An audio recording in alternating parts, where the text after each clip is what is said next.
Hello, good morning. This is the Good Morning Education Show. My name is Rotimi Itaya, and I'm excited to be live and direct with you. This is a very good morning. Today is the first Monday in the month of August, and this is the first show in the month of August. So we're excited. We're here with you, and I'm excited that today is another day, and we would like you to let us know where you're streaming from, whatever you are, whatever part of the world you're streaming from. Please do let us know, and we're excited to have you spend your day with us today. My name is Rotimi Aitayo, and I'm your host on this show, and I always have our analysts join us every time. Monday, Tuesday, Wednesday, Thursday, and Friday. So we have them join us, and it's always a wonderful time together. And the Good Morning Education Show simply is an opportunity for you and I, and for all the professionals and stakeholders within the education space to learn together, to share together, to grow together, to do more. And we always come to you with strong voices, top voices within the education sphere, and trust me, it's always a wonderful time. In fact, we have a very popular saying that it's always a great morning on the Good Morning Education Show. So wherever you are, Lagos, Nigeria, West Africa, North Africa, Central Africa, Southern Africa, and across the world, please do let us know where you're streaming from. And also, we believe that from time to time, you might have some questions, you might have comments. Please ensure you keep comments coming in, share your comments, give us questions, ask, and then also we make provisions where you can call us online. And just before we start, let me just bring up my colleagues as they come up to say one word or two, and then we start the show. So let's add Titi. Good morning, Titi. How are you today? Good morning, everyone. Good morning. Good morning. Welcome It's a to good August. morning on the morning show. And the prophet is always there, the Good prophetic morning. anointed voice. Good That morning, TT. Good morning, Mr. Rotimi. Oh, TT Dude, I was in hope, absence. She was in absentia on Friday. Okay. man, Titi missed a lot on Friday. Titi missed a lot. I heard. Oh, I'm Titi, so sorry. you needed to listen to Jude, reading comments. It was something else. Oh, the comments. And then you go, nah. Nah. Give it a little bit of panache. Don't Good start. morning, This is too everyone. early to start. It's in the Good morning, morning. please, Jude. Don't start. And all the people joining us, Abigail Solomon, we see you. Emmanuel Agada, good morning from all of us. Thank you. I think that's Emmanuel's first time. I should ring the bell for Emmanuel. And Emmanuel is joining us from Kano. That's awesome. Wow, awesome. Double bell, double bell. Welcome, Emmanuel. Thank you for joining. That's our bell of blessing in the studio here. And we're always excited to see people, wake up early. It's not that easy. And to spend their time and morning with us. I know Titi is about to say something. Yes, Go ahead. every morning it's not that easy. All right. And of course, we believe that along the line we'll be joined by the others. Okay, Safety Chick is here. Safety, how are you today? Welcome to August. Good morning. I'm very well, thank you. Good to be Safety here, Chick is everyone. going Good to be morning, doing a road Sadosi. report for us. She's going to be moving and so when you hear the Good horn, morning, Prophet Jude. that's our road reporter. On your way. Yes, I'm on my way. All right, fantastic. And so let's just go straight to let's head over to the news, and then we'll take the headlines, and then we'll be back. So don't go anywhere. All right. Don't touch that dial. Nah.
And we're back. Thank you. Thank you. How was the headlines? I'm sure there's certain things that. One important news that you forgot what about Tose.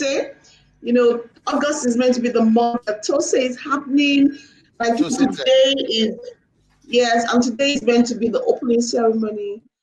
So everyone out there, this is just, so maybe towards the end, yes, Tose Tech, talking all, it's meant to be technology all the way this month with Tose Tech. And I would encourage everyone to join. I think before the end of the show, we just put up the adverts as well. So good morning, everyone. I can see Carol. Carol is joining from Abuja. Thank you, Carol, for joining. At Roslyn. Thank you, Roslyn, as well. Thank you for joining. I think I'm seeing one more person. Okay. All right. That's okay. So from the headlines, could you just share with us? Anyone wants to pick on the headlines? I know some hot topics. Yeah, I don't think that was raining was the discussion of the 25,000 COVID fee for returning students in Ogun State. That was one of the things that caught my eye. And I was on a forum when it was being discussed. Honestly, my personal opinion is that any test that has to do with school resumptions and COVID tests should be done free. Should be done free and should be done by the government. That's what I think. Because it's all in their best interest and the interest of everyone that, you know, the students, the teachers are all safe. So I think that everyone that's resuming school for the exam should be tested. And this should be handled by the government so that, you know, they ensure that school resumption doesn't have a negative impact on the community. So that's my take on it. Once all the schools that are opening for the WAEC, all the students must go through a COVID test, and this COVID test really should be borne not by the students or their parents. That's what I would say.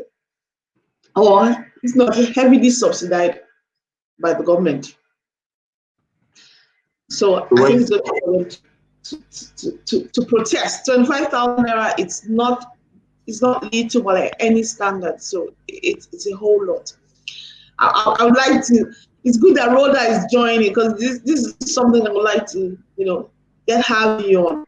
But I think 25,000, wow, is a lot. It's a lot. So Rhoda, do you want to say something? She called you out, Rhoda. I see that. Apologies. I don't know. It's like I'm now a chronic latecomer. Apologies, everybody. Just a ton of I have to do every morning before I get on the show. So I try to like get myself. I'm still trying to work out how to be timely. And I'm on my way, you know, out to the office. So it's like it's crazy. I don't know. To be honest, 25,000 naira for a COVID test is honestly, in my opinion, very, very strange. I really wonder why that is happening. I imagine that as a private school that you're trying to ensure that every child that comes into your school is tested, but it's not a one-time test, is it? Because what we know COVID is, and the way it works, COVID-19 works, is that you could be positive today. I mean, you could be negative today and could be positive tomorrow. How many tests, you know, are possible for you to do? How many tests can you really do? How much are they going to be paying every time, you know, intermittently to do a test? So let's say you have a 14-week course, we know it's a 14-day cycle, right? Or some people have given it a maximum of 21 days, right? And so every 21 days they pay 25K. I mean, I'm kind of confused about that. So to be honest, I think that they need to attach, and maybe the government needs to do something, or state government or local government. I don't know what capacity they have for COVID testing. I don't think we have the capacity, national capacity for testing. And I guess that's where the challenge is. Somebody somewhere probably trying to make some money. But I know that the best way to go about it, and what I've seen happen in other countries, while you're trying to get your safety guidelines in check, you are connected and attached to a local health a local health institute of some sort, and then those are the kinds of testings that you do. So every periodically you do that. But why do a testing when you can do the other things? I mean, statistic, I'm sure we can speak to this. Why do the testing, or why are you focused on getting the children tested, and not the adults in your school? Why focus on testing on the children when you can do the 5 things we've been told? There's a plan on how you can do your attendance. You can take temperature. You can, I mean, there are so many things. You can check out for temperature. You can check out for symptoms, and you can check out for ensuring that their school is not crowded. And generally going through those guidelines. So I'm kind of confused. Why the charge? How many times are you going to charge in a term? How much is even the school fees in the first place? So I don't know. I'm just kind of confused. Sorry. Yeah, honestly, even our audience are agreeing, because Carol is saying that testing should be done by the government. There has been little or nothing done by the government for schools in the past 4 months. This is the least they can do. She thinks it's also another money-making scam. Just looking at the comment. Thank you very much, Carol. Even Akuma is saying, talking about subsidizing COVID test for students. I don't get it. What exactly is that? No, you didn't get it. I don't get it all. Get it There's all. the O there. Yeah. Yes, I completely agree. I don't think any burden really should be passed on to the parents or the students at this time. If they want to do any testing, government should pay for it. And I wrote as well, saying that let's do other things. Must we do the testing? Because I can be COVID free today, and by tomorrow or next week I am. So how often are you going to do this? I think it would be wonderful to hear what Safety Chick, Traffic and Larry had to say. Safety Chick. Safety Chick. Good morning, everyone. I can hear you all. I was about to type in the comment section about something I saw, that I would write it after this conversation. Okay, so I don't think it is right for that burden to be placed on parents at all. No, like, we're already talking about how to make the school safe, how to ensure that social distancing happens, how to ensure that the hand hygiene is maintained and all that. So why put the burden of paying for tests on parents? I mean, everybody, this is hard for everybody already, so why put that burden on them? So I don't think that is right. What I think should be focused on now is making sure that the safety measures are being followed, and that if someone is sick, they don't show up in school. And just all those systems have already been put in place in the guidelines, basically. So let the testing thing now be for when someone feels ill and shows up at the hospital, or someone just feels they want to check by themselves, not making it a compulsory thing. That burden should not be placed on parents. And if they really want all children to be tested, no problem. Bring the test kit. We will all submit ourselves for testing. Do you get it? I don't think that burden should be placed on parents and the children by extension.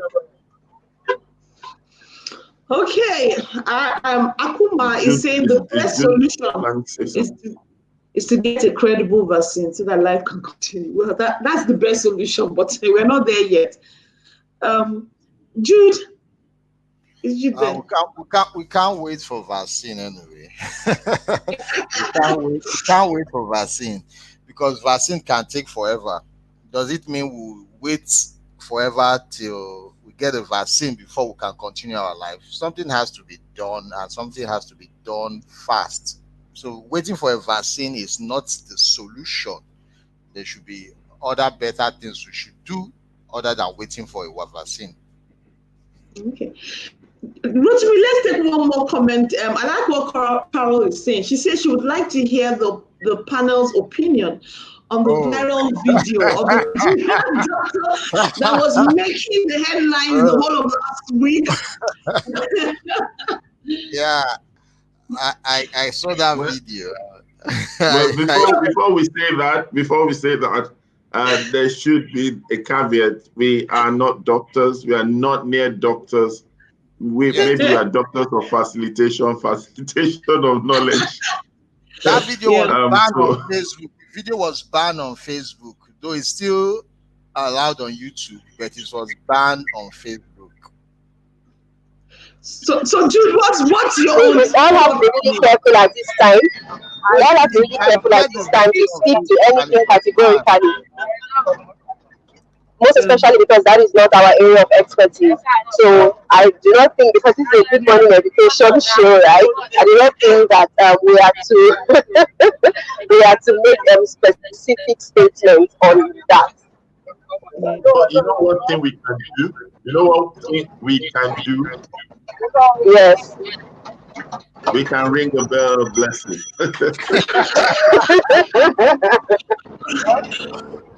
Rotimi, good call. Okay. Honestly, there's a lot of things. I can only talk front, and I think we'll use this to close before we move on to the topic today. I've had a number of friends that have had COVID during this period, that have been in isolation, and basically what they said it was a cocktail of drugs that was given to them, and even then, it was really more of just trying to help their immune system fight it, and it wasn't particularly, I won't use the word a cure for it. Yes, and the immune system is paramount in COVID fights. The immune system, I don't know why we don't talk about it. We just wait for vaccine when there's more better fish to fry. We should work on our immune system. That should be one of the paramount things we should be doing. Honestly, and their experiences were nothing. Honestly, that when they gave me the experiences, it was horrifying. And what I would just say is that prevention for me is really the answer. I don't want to get it and find it out. So this is what it feels me about. I would just be like, honestly, let's just keep safe. And that's why I'm an advocate for really keeping my children at home. So just knowing, them. These are close friends to me. Sat me down with just 1 hour, telling me about their experience having COVID, being in the isolation center, and then coming home. And some of the people are still, I haven't fully recovered. It's been 2 weeks, it's been a month, and I still have those periods of extreme tiredness, and just still not being myself fully. So why do I just want to like that? So I think we would leave it at that. And Carol says you guys are running away. Yes, because we realize that this is not our area of expertise. But over to you and today's topic. Okay, so it's always, they say he who fights and run.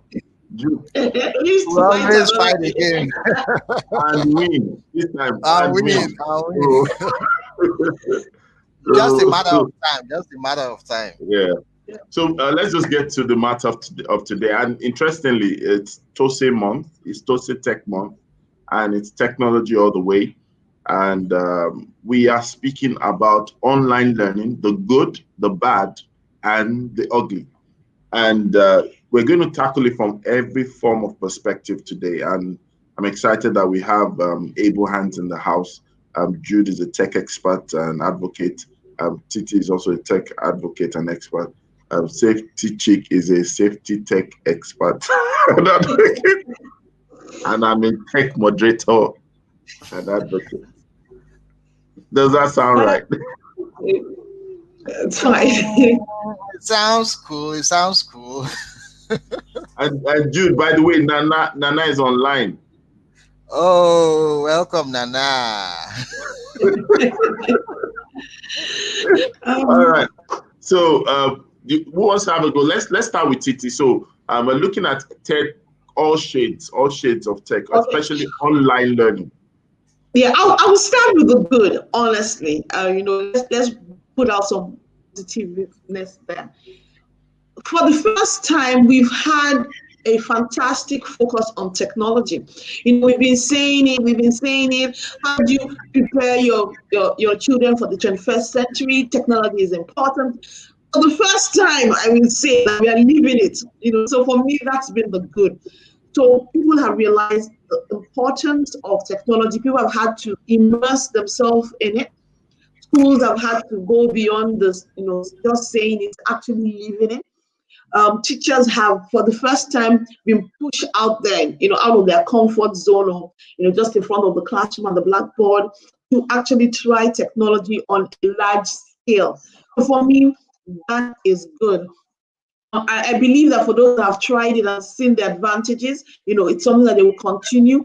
For those that have tried it and thought, oh, this was scary, they realize that it's not all that scary as they thought it was. So I feel that's really, really the good that's coming out of it.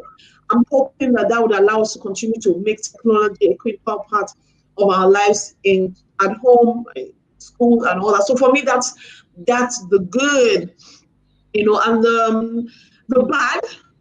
I don't think children have done a lot of learning in the last 4 months, so that's really, for me, the real bad. I think the ugly is that a lot of children have done no learning. So technology has helped to further widen the digital divide and the progress we've made in learning. So I feel that's really ugly. I think what's also ugly about it is that our government, which is what a lot of people are saying, they haven't done enough. They haven't done enough in terms of education. They haven't done enough in terms of the private school owners, in terms of providing a soft cushion. So I think that's really ugly about the online learning. The other thing is that a lot of teachers have been left out in the cold. I think that's also the ugly part of what has happened in terms of online learning. So for me, I will just start with that. That's the good, the bad, and the ugly. Okay, so I have a question, and I'm going to take it across to Jude, probably also to Safety Chick. Should tech be approached with a particular kind of mindset? Because I think that there's a reflection of our culture, even with the online learning, and it seems to not enable the best that we could embrace from it. Yes. Okay. In approaching tech, what works perfectly is for those who are self-directed learners. So it's proven that we depend too much on, teachers to a negative degree, that our culture does not really promote or show kids how to learn online or how to learn by themselves. So it's a lapse that has been there, but technology just exposed it, that we have not actually really been helping kids learn by themselves, or helping kids empower kids to learn at their own pace and at their own with their own will. Yes, it's with their own will.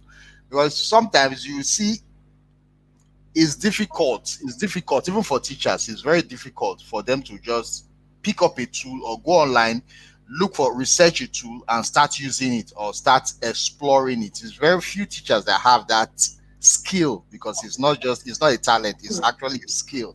So it's very few teachers. So if a lot of teachers don't have that kind of skill, definitely it's going to be difficult to pass it to students or pass it to their pupils at this point in time, because it takes a lot of maturity to go online and learn.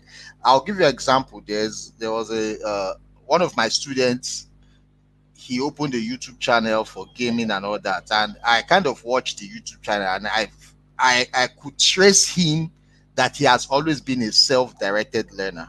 He has always been self-motivated to learn. So automatically, you can imagine what he will be doing as he grows up, how he'll be learning by himself, or how he'll be discovering things by himself. So it's a skill that should really be emphasized during virtual classes, or inculcated into our curriculum somehow, that children should be self-motivated, self-directed, and it's not going to take just this way we have been doing things. It's not going to take. It has to be a bit much more realistic in our lessons on how children should be self-directed or self-motivated learners. Fantastic. I like the way you. Hello? I can hear you. I like the way you approach the question. Answering it, you actually said we need to encourage children to learn at their pace and to be self-directed. But Still going back to the question, and maybe TT or Safety Chick, let's hear your thoughts on it, and probably Rhoda could join us as well, because I still see some level of interference. Safety Chick. I think she allow Rhoda talk first before Safety Chick. Safety Chick. Rhoda. Let's have Rhoda, please. Is Rhoda there? Rhoda. Oh, I'm sorry. I was a bit off for a couple of minutes. So the question is what? Can you just let me know what the question is? We were speaking about the mentality that we should approach online learning or technology with, and because we feel, and I was asking that, is it possible that our culture has an interference to the level of adoption and the outcomes of the online learning that we see today? The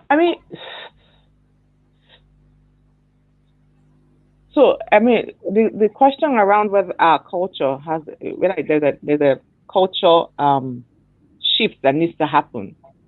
Yes, a culture shift needs to happen, but you know how sometimes we talk about learned helplessness, and that situation of learned helplessness just doesn't allow a group of people, a cohort of people, see themselves transition into what we now call a new normal, a new phase, or a new learning era.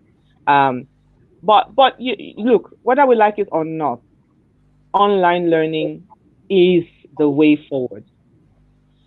Jude knows this very well. 4 years ago, Jude and I were on this journey called the Tech Classroom, where we were trying to help teachers. Tech Teachers Conference. Conference.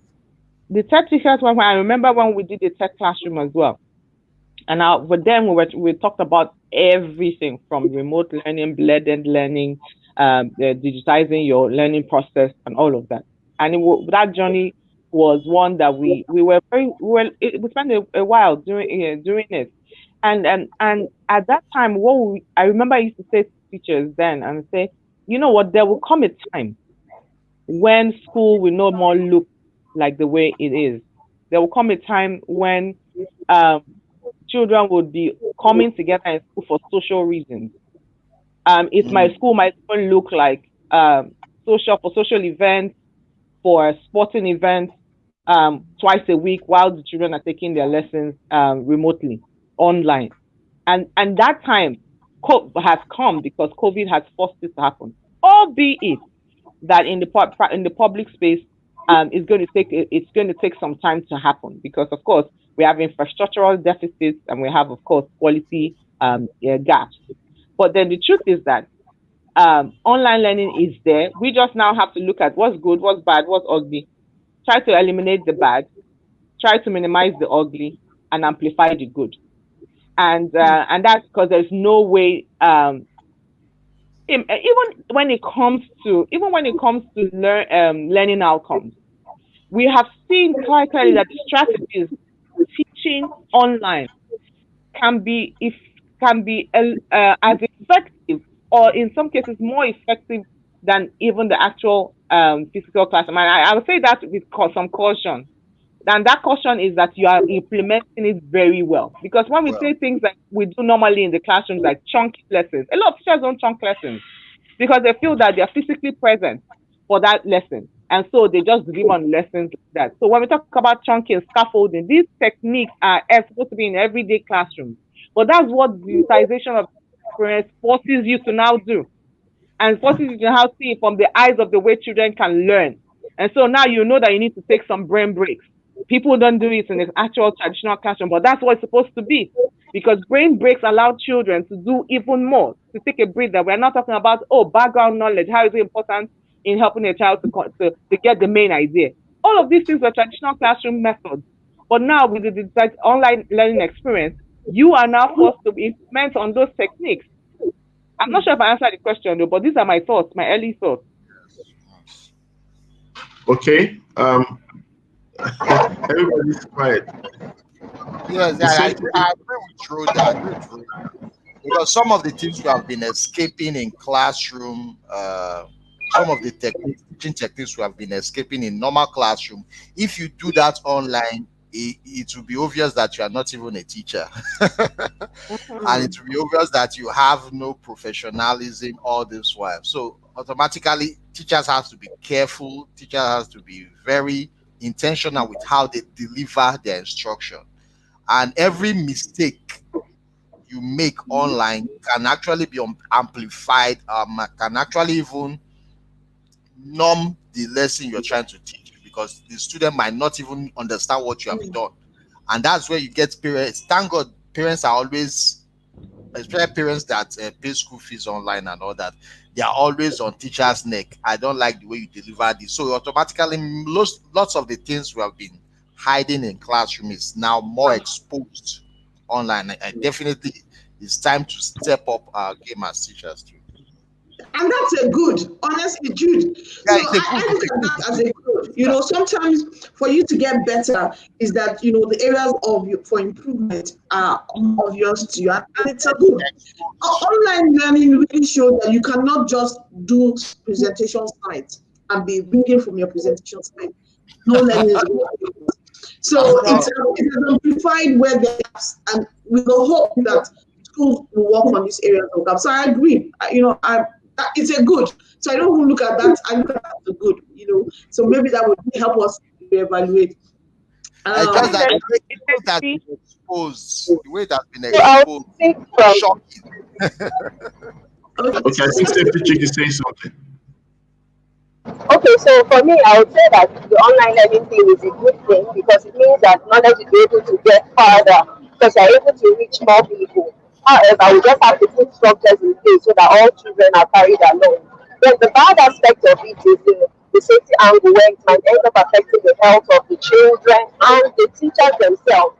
So, you know, when we talk about online learning and online safety, people are thinking of just what are the risks that children are going to meet online. They were not even considering the learning environment.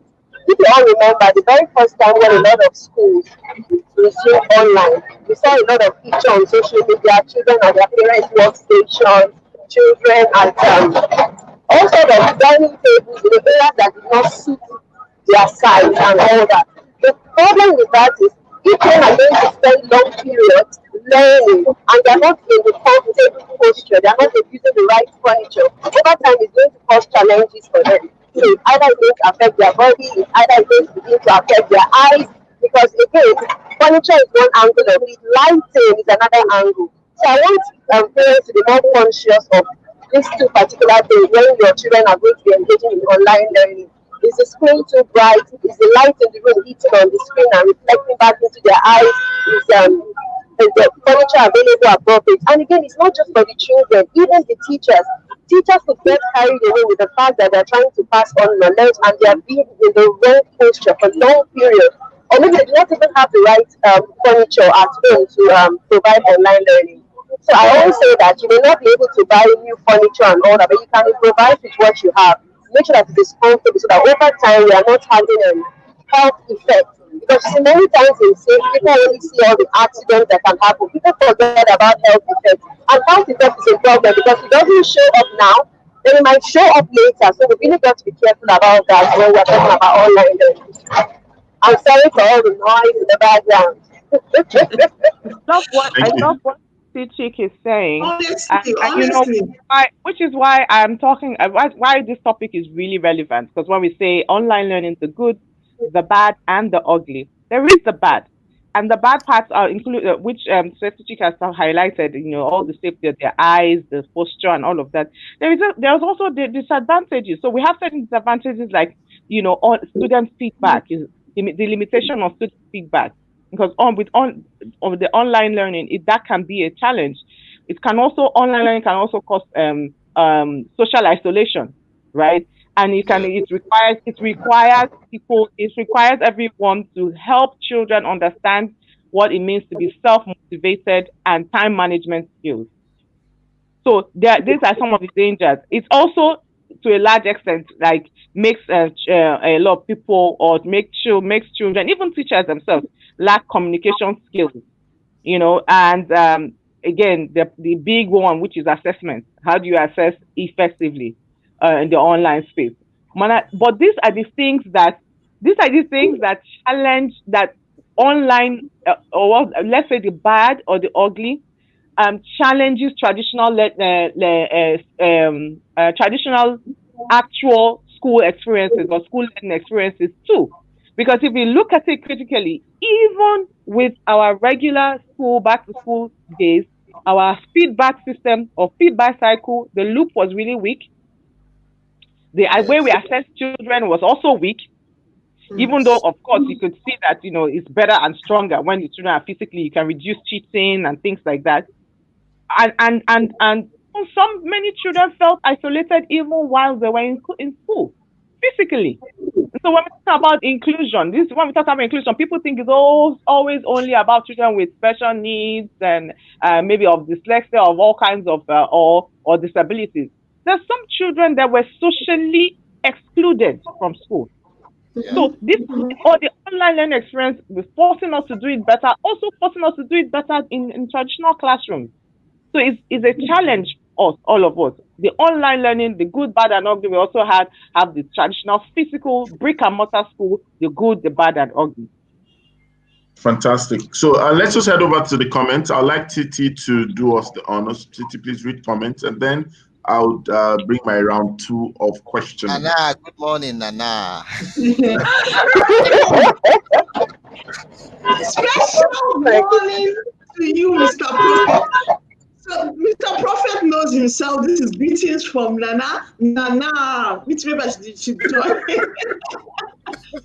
Okay. We also have Babatunde saying good morning to all of us.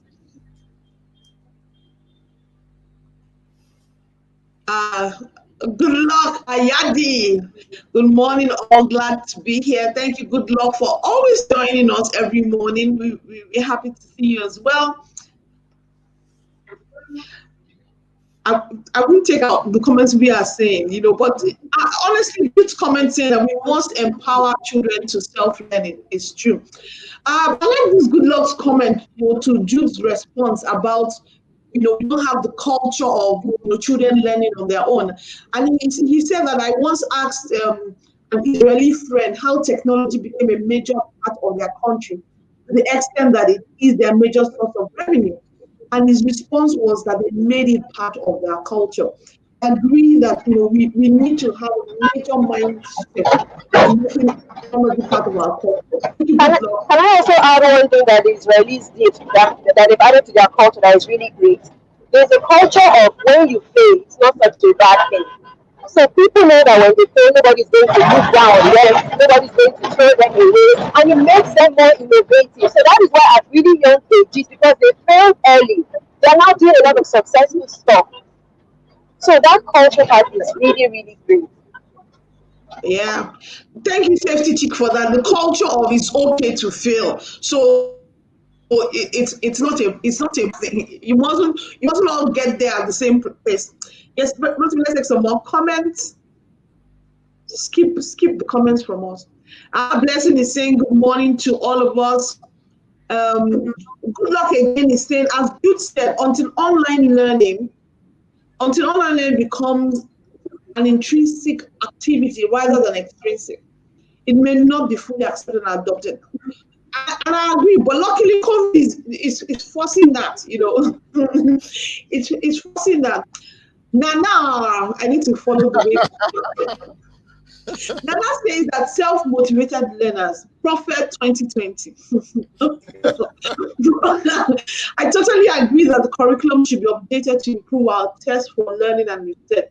This should start from the early years.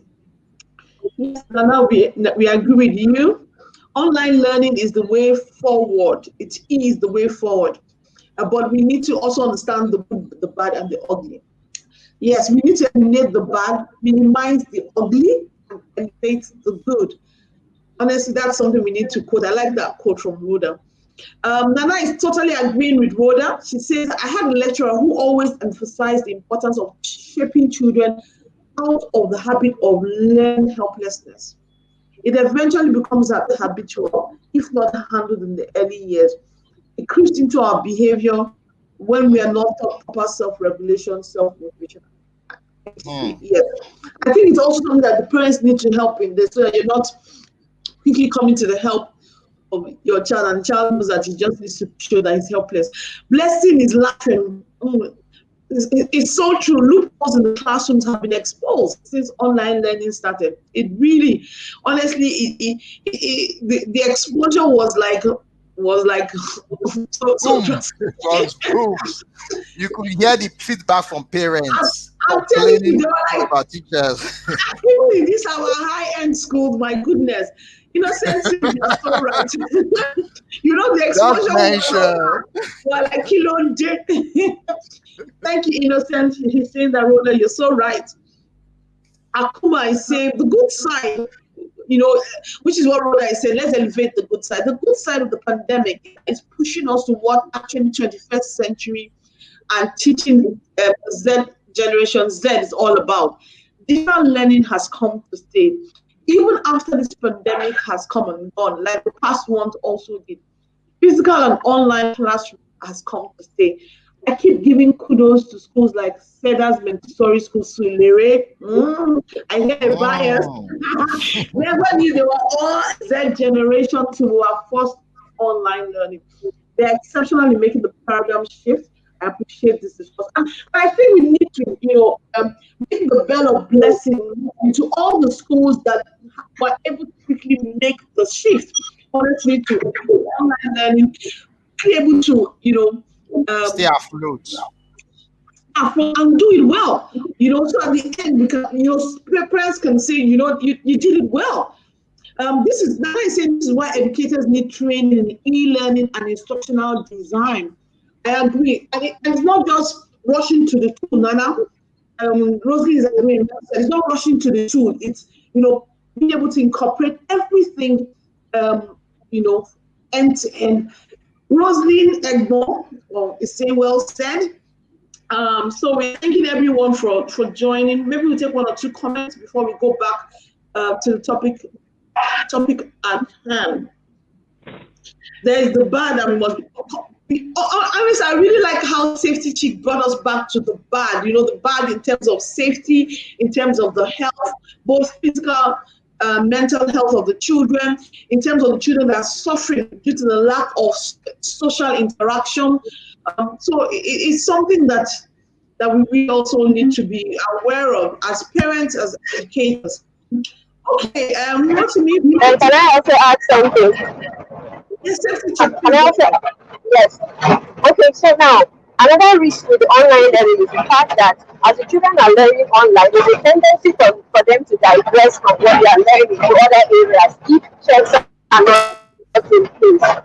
So, for example, I think earlier on this one of our sessions did mention how the students will get the numbers of the children from a WhatsApp group, create another one for them, and then be putting inappropriate content.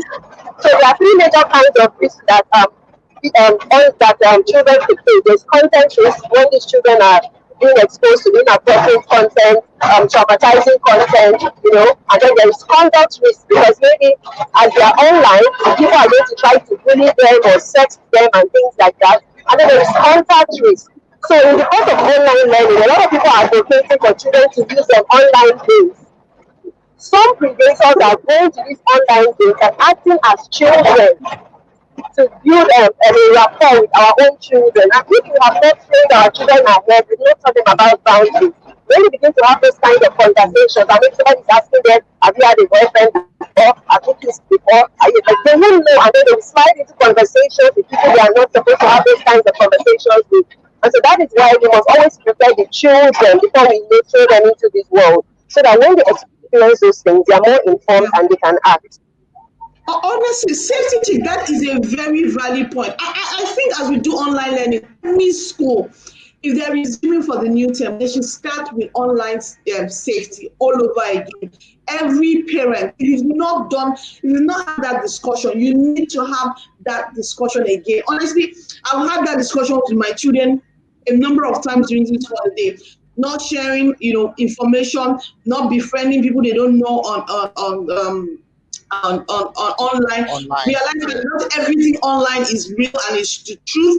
It's just some of those things that parents need to. I like this Habiba's comment as we before we go back to Rotimi. She says, you know what? It wasn't easy at first. As Habiba Okudare, thanks for joining us. Good morning to you. She said it wasn't easy at first when my daughter's school started the online teaching for GSS3. We all had to become IT experts.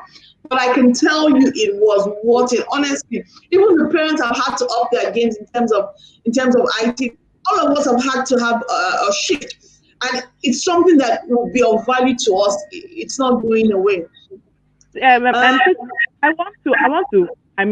know that we have a direction to the topic today, but I really want to circle us back to, what has been our real situation here. The truth is that from a public policy place,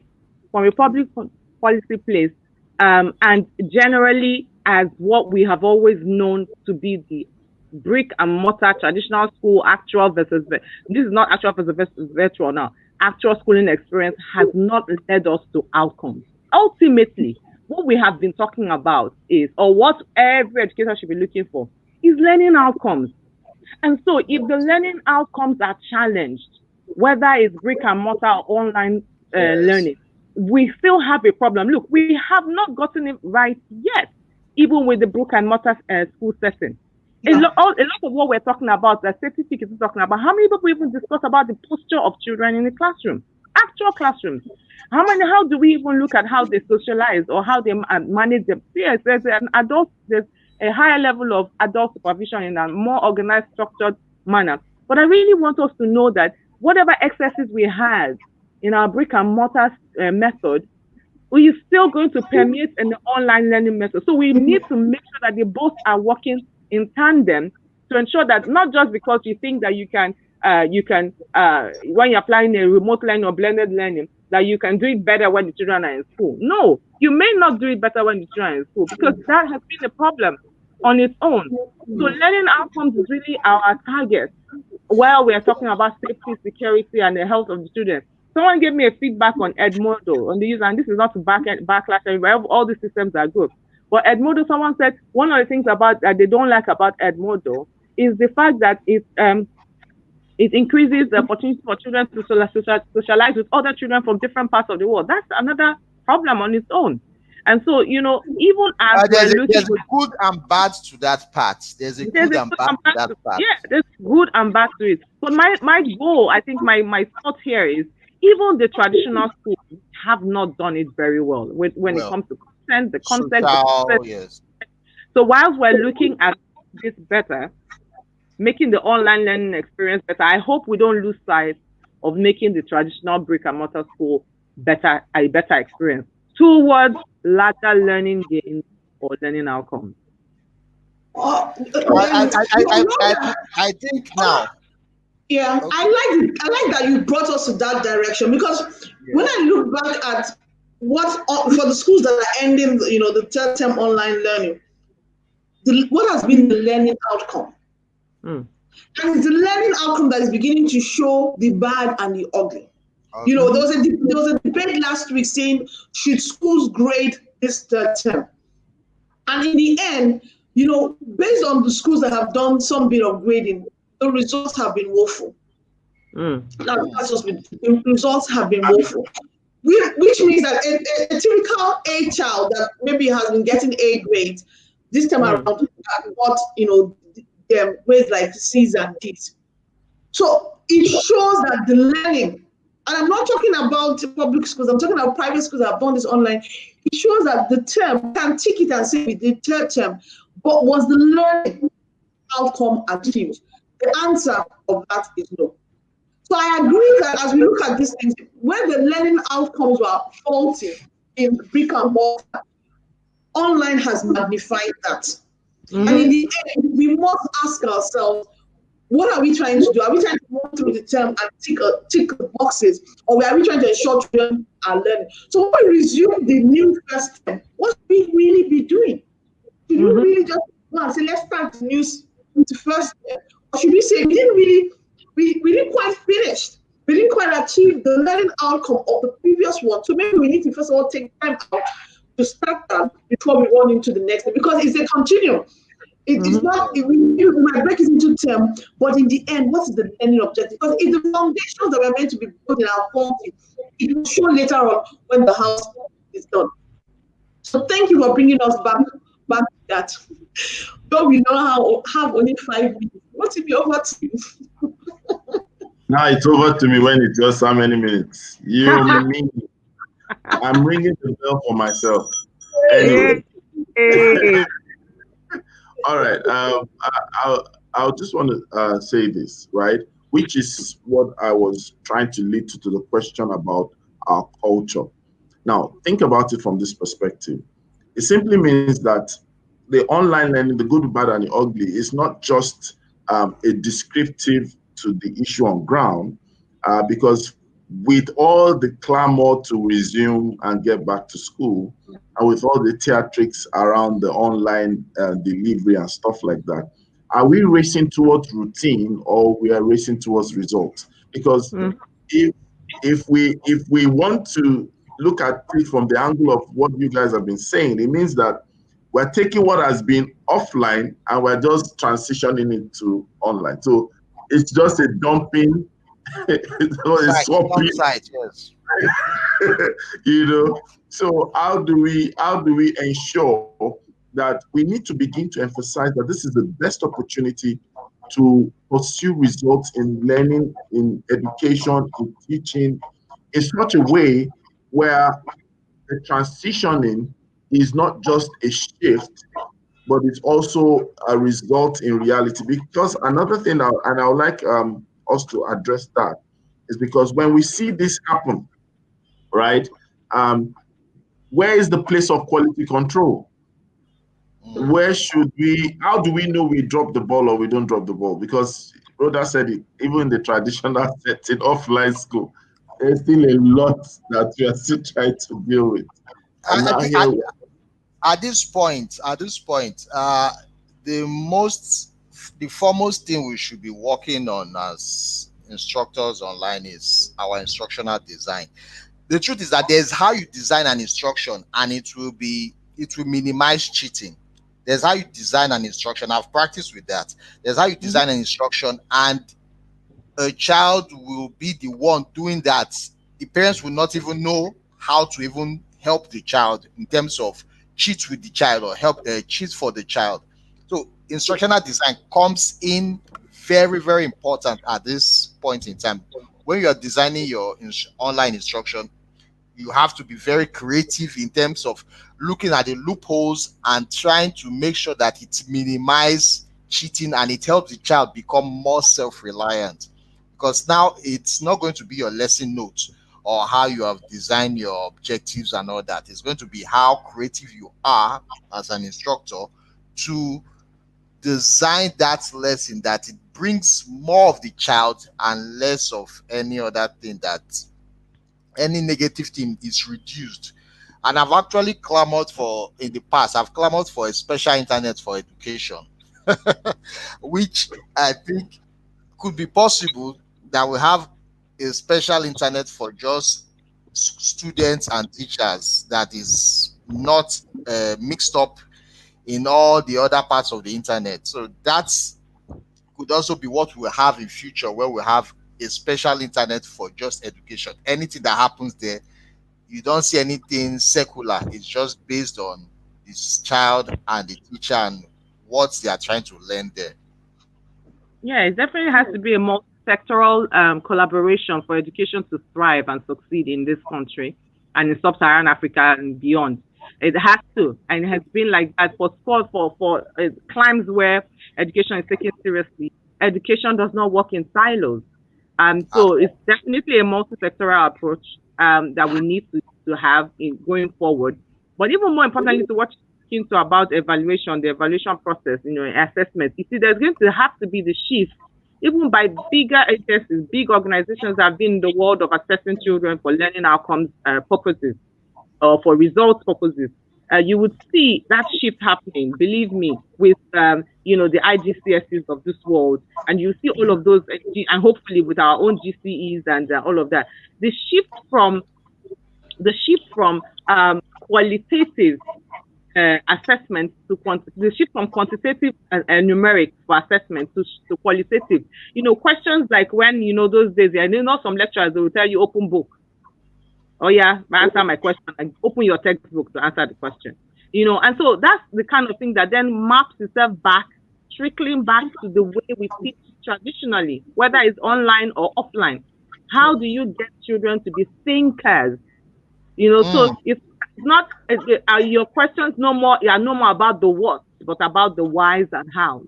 And that is what we have often preached about, even whilst we're in the traditional stuck in the brick and mortar method. So in the world of assessment, in the world of the multi-sectoral approaches, that's when we are going to begin to do that. These are the opportunities that will allow us to begin to see success. Because look, ultimately, everything about education should be about outcomes. Like I keep going, it's outcome oriented. And so if it's outcomes oriented, then we need to then map back and say, how are we going to do it? How? How is the good going to be, like I said, amplified? How are we going to definitely eliminate the bad and, of course, minimize the ugly? You see, ugly is not always bad. It's not always, when something is ugly, doesn't mean that it's terrible for you. When something is ugly, it's just kind of like a bit painted with something that you need to think about. And if it's ugly, that means it's not very palatable. It doesn't mean that it's ultimately bad. It's just that, it's not working. It's not looking the way it should be. It's not working the way it should be. And then we can change that. So I totally agree with everybody, in terms of the whole online learning experience.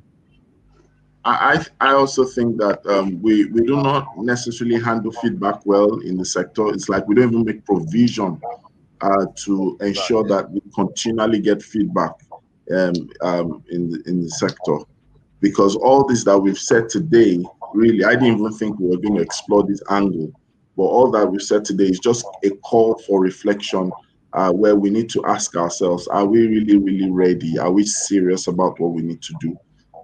Is our routine taking precedence above every other thing? So it's something that we need to do. So one last question, because we are almost out of time. And I want everyone to answer in 30 seconds, right? What will we need to do to be able to move past this reality? What can be done? Can it happen? It's possible. The possibility is there, but it's the action that has always been the problem. The thing is, when you talk to me about online, we are handicapped. When we talk about online education or virtual classes, a school is handicapped or a system is handicapped if you are relying on free platforms. Because it's better you have your own platform and manage it the way you want. Though it's expensive, but you have better results. Because now if everybody or majority of schools are depending on free platforms, it means you can't just call the company and tell them, change this, change that, I want this, I want that, or customize it to suit your taste, because you are not paying for it. So I think there are two ways to it. Either you get your platform and start improving on it, or see how you can really maximize the use of the available platform that we all use online for free. Okay. Rhoda, 10 seconds. Judas, taking 20 seconds out of your time. Okay, so I'd like to end with this. There's a man, I can't remember his name. He talked about how Singapore grew. And he said their principle, their philosophy, I think, it was based on three things. And it calls it the MPH. And it's meritocracy, pragmatism, and honesty. In the world of meritocracy, we've got to allow people to thrive in trying to support education.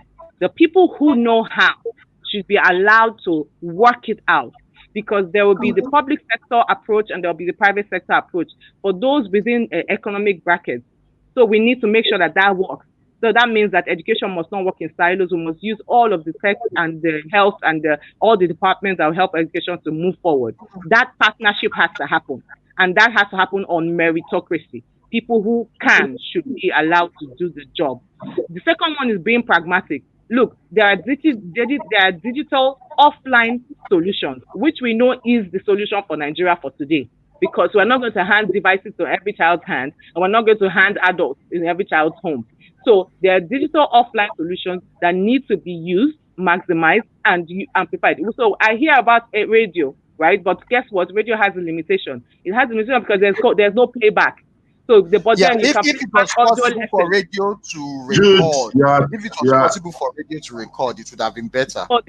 So there's MP3 players that can help to use with audio lessons, where teachers actually pre-record and put it up there. So that's on the world of being pragmatic and going forward for solutions that work digitally offline. And then, of course, honestly, be honest to invest. Invest honestly, be honest. Okay, so you took Safety Chick's time. So Safety Chick, you have 2 seconds. 2 seconds. Just to say something. 2 seconds. Okay, she's not saying anything. All right, so I'm afraid this is where we might have to stop today. It's been a great time. Thank you, Rhoda. Thank you, Titi. Thank you, Jude. Thank you, Safety Chick. Thank you, Nana. Thank you, Daria. Daria's birthday was yesterday, so a bell of happy birthday, Daria. And we have some people that joined us for the first time. I think Lola joined us for the first time. Ebby, Eliziana joined us as well. Thank you all for joining from across the world. We're going to see you tomorrow, and it's going to be the same time. And remember, it's always a great morning. Good morning show.